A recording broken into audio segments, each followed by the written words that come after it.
Hello guys, welcome back to my YouTube channel. Today we are continuing our Java series. So let's start with the part 2, that is Introduction to Classes and Objects. A class can be defined as a template or blueprint that groups data and its associated functions, which means that it contains data and functions that class performs. Basically, a class consists of two parts, namely data members, also known as the member variables, and member functions. These two parts collectively known as members of the class. Now an important note. Data members explains the state of the class and member functions explains about the behavior of the class. The general syntax for declaring the class is shown below. A class can be declared with the help of the keyword class followed by the name of the class, that is its tag name. As we have discussed in the definition, the class contains two parts which comprises of the body of the class. Let us now declare them.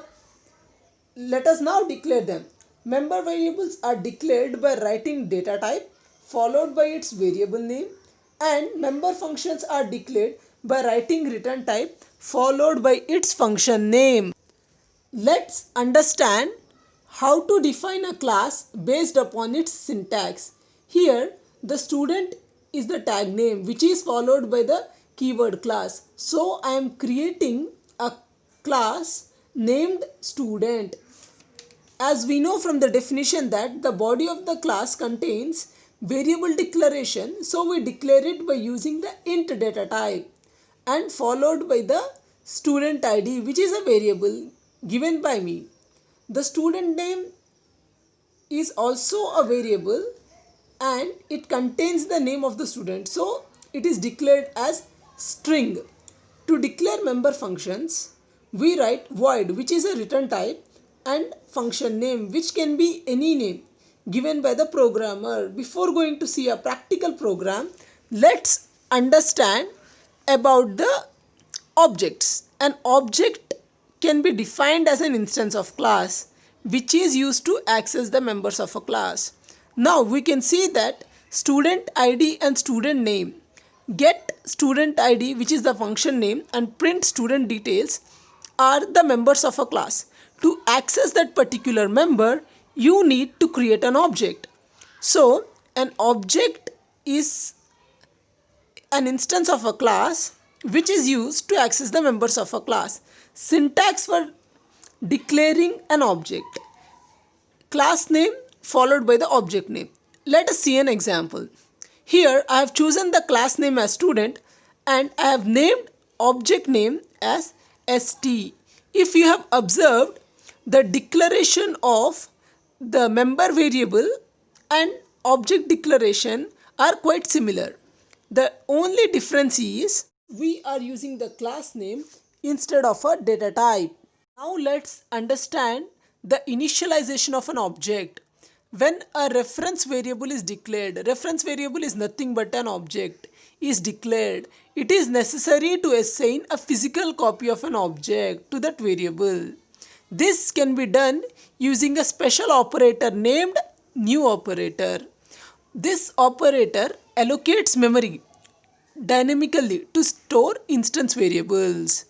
This means that new operator allocates memory to store instance variable, that means to store objects. General syntax for initializing the object: class name followed by the object name, then comes the assignment operator which is equal to, and then comes the new operator followed by class name, normal brackets and semicolon. Let's see the example. I have chosen student as my class name. I have created an object named st is equal to, that is the assignment operator, new, again the class name student. Now let us understand the concept of classes and objects using a simple program. Now first of all, we need to create a class. As we have studied earlier, class is created by using the keyword class followed by the tag name. I have chosen here again student. Now the body of the class. The body of the class contains variable declaration, int id and string name. Here I am not using any member functions as those are optional. Then again, if you recall the structure of the Java program, the class definition should be followed by a class definition, special, that is the special class definition, which contains the main method, that is the main method class definition. So let's define the main method class definition. Class test student. I've named the main method class definition as test student. So my main method class name is test student. So we have the main method here, that is public static void main. In public static void main, public is the access specifier, static is also a type of access specifier, void is the return type, and main is the function. String arguments, in which string is also a class name. Now open the flower brackets of the public static void main in order to define the main function. So I am creating an object. So how to create an object? It should be in order of class name, object name is equal to new, again class name, that is initialization of objects. Student st, that is student is my class name and st is my object name, is equal to new is my new operator and student is my class name again. Now to print the data which is in my class, I am using the method name system.out.println. Here println is the method and system is a type of class and out is the object, and in between the dot is nothing but dot operator. So system.out.println, I am using the object to access the member of the class. The member of the class is id, as we have created earlier.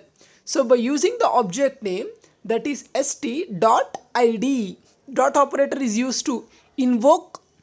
So st.id, we are invoking the member.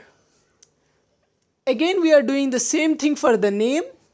So we are closing the braces for both class and main function. The output will be 0 and null because we have not given any id, we have not initialized the variable, and we have not given any name. So we have not yet initialized that variable too. I hope you all have understood the today's topic. So that's it for today, guys. Let's meet again in my next video. Thanks for watching. Please like, share and subscribe. For more detailed question and notes, message me on Instagram. The Instagram ID will be given in the description box below soon. Thank you so much. Thanks for watching. Bye bye.